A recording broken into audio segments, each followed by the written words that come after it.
Olá, seja mais uma vez muito bem-vindo aqui ao canal. Hoje nós vamos conversar sobre a sensação de fracasso.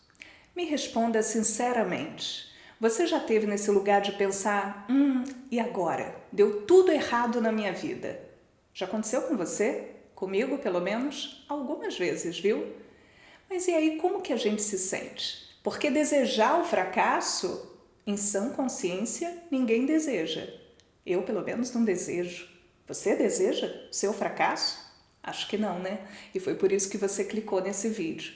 Você atravessa nesse momento algum tipo de fracasso? Alguma derrota? Alguma coisa que você queria muito e não conseguiu?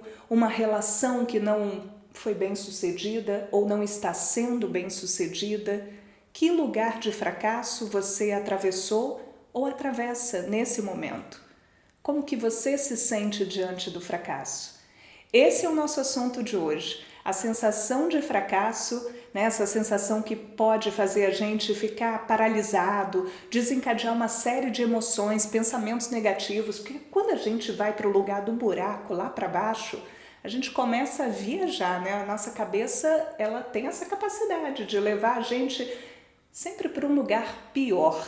Enquanto a gente não aprende a ressignificar, reorganizar esses pensamentos negativos, para que nós possamos caminhar de uma forma produtiva, construtiva, a gente vai deixando essa sensação afetar a nossa autoestima, o nosso bem-estar, as nossas relações, a nossa qualidade de vida. Nesse vídeo eu quero te ensinar a fazer desse limão uma limonada, porque se o fracasso está aí para todo mundo, a gente pode atravessar por ele e sair mais forte. Acredite nisso. Eu aproveito para pedir a você logo aqui no início que você já deixe seu like, compartilhe esse vídeo com a família toda, com seus amigos e depois deixe também seu comentário, porque a sua opinião é que vai me ajudar semanalmente a construir esse conteúdo que é para você.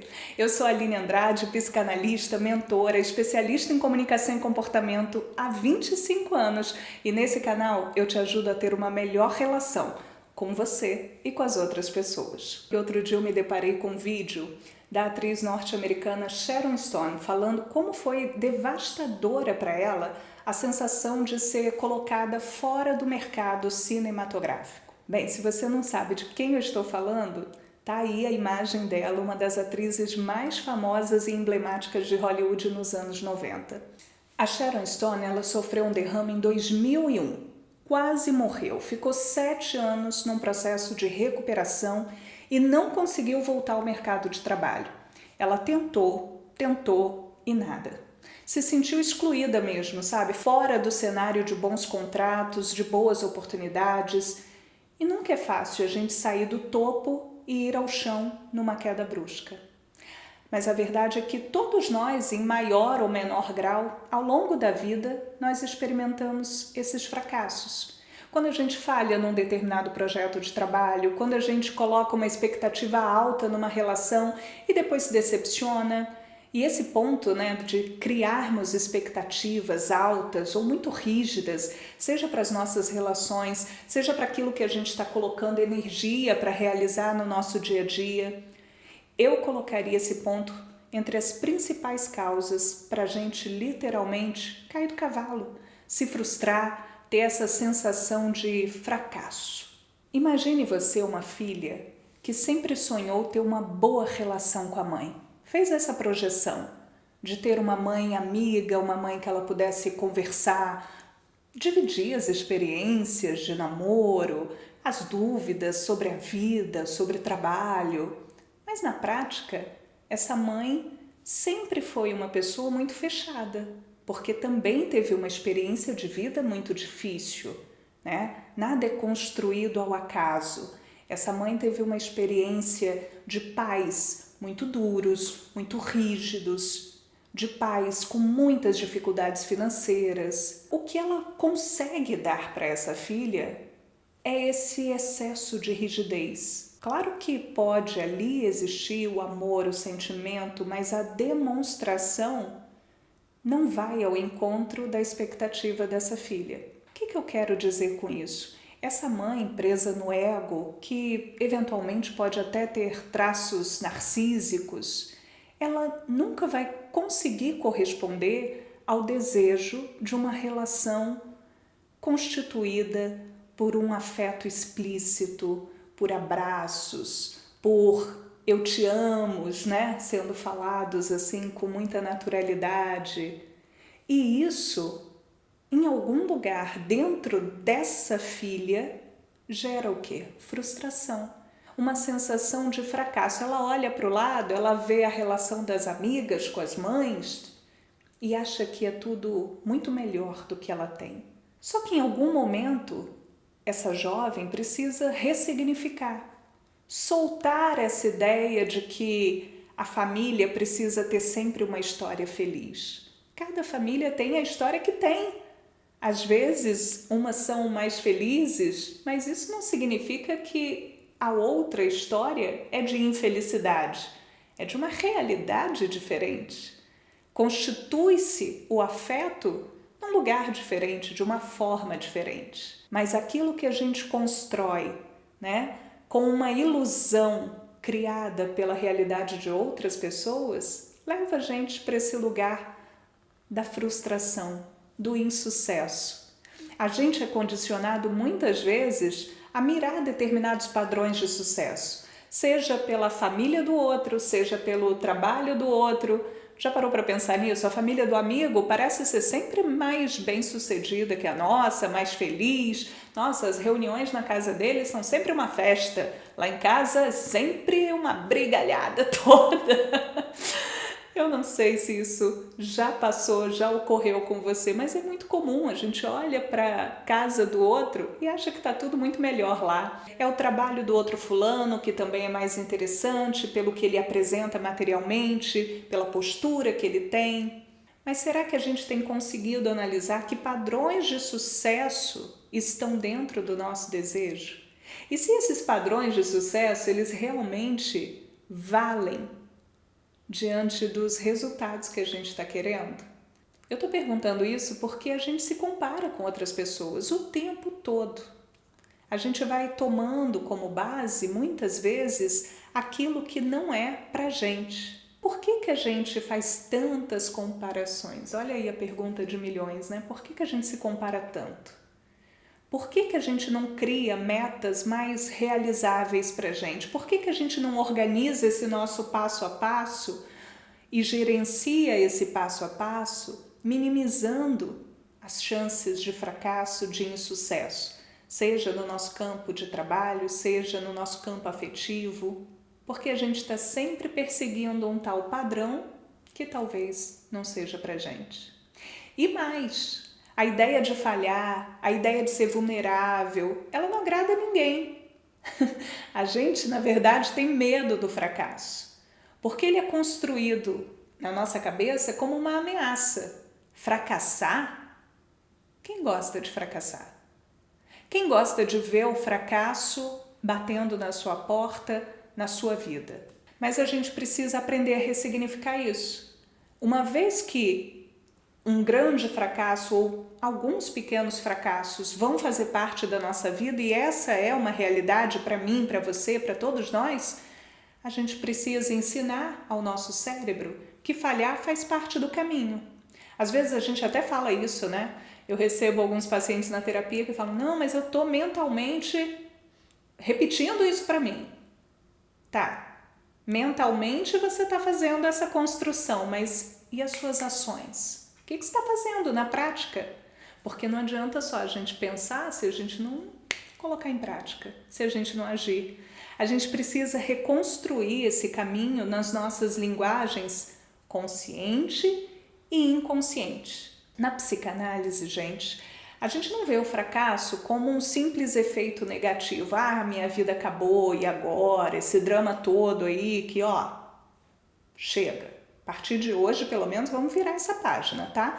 Esse discurso é vazio de quem não tem inteligência emocional. E aqui a gente está treinando a nossa inteligência emocional, aprendendo a gerir melhor as nossas emoções. Na psicanálise, então, a gente vê esse fracasso como uma janela para o nosso inconsciente, para as nossas dinâmicas internas. E cada um de nós, cada indivíduo no mundo, somos 8 bilhões nesse planeta.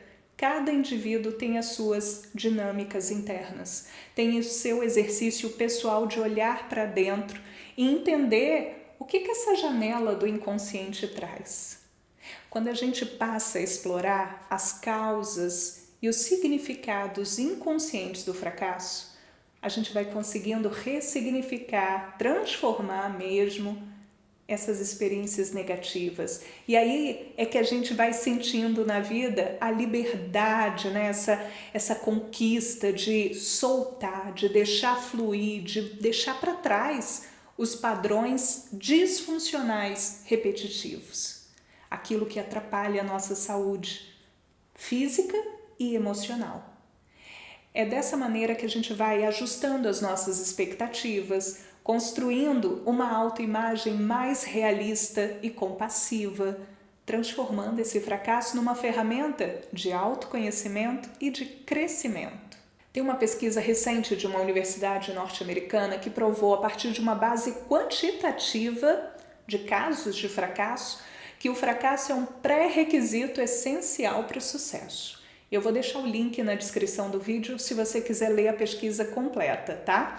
Os cientistas, eles montaram um verdadeiro modelo matemático para provar que todo vencedor começa como um perdedor. Mas você pode estar se perguntando aí, por que nem todos vencem então? Se todo vencedor começa como um perdedor, porque o que importa é como as pessoas falham, como elas respondem à falha e para onde essas falhas as levam. Olha como é importante. Falhar, a falha, o fracasso, está na vida de todos nós.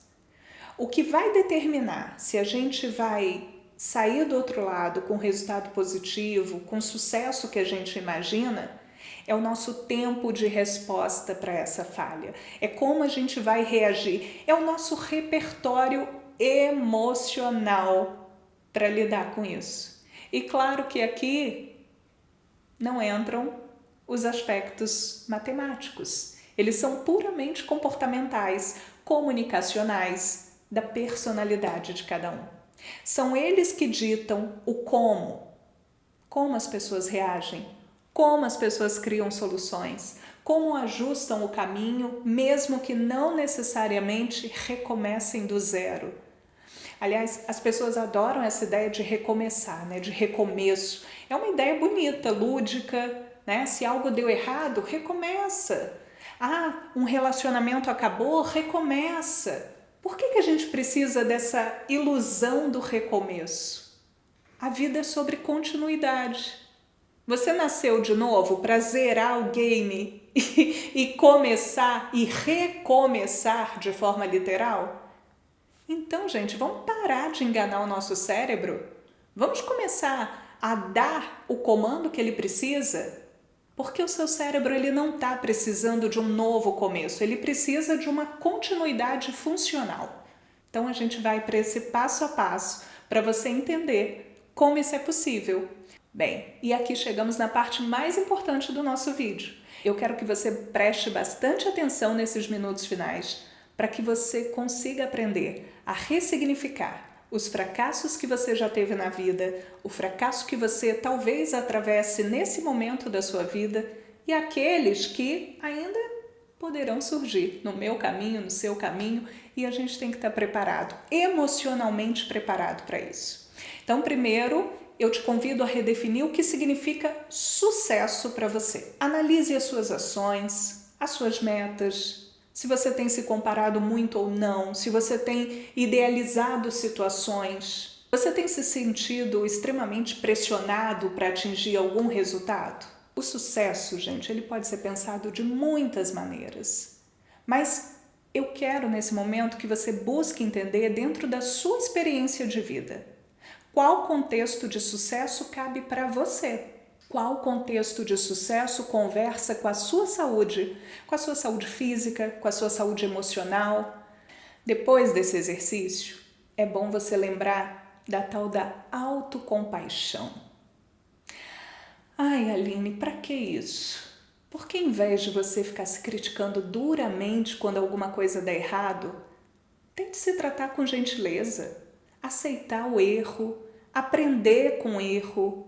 O que esse erro coloca de novo na sua bagagem? O que pode ser positivo no meio de uma frustração?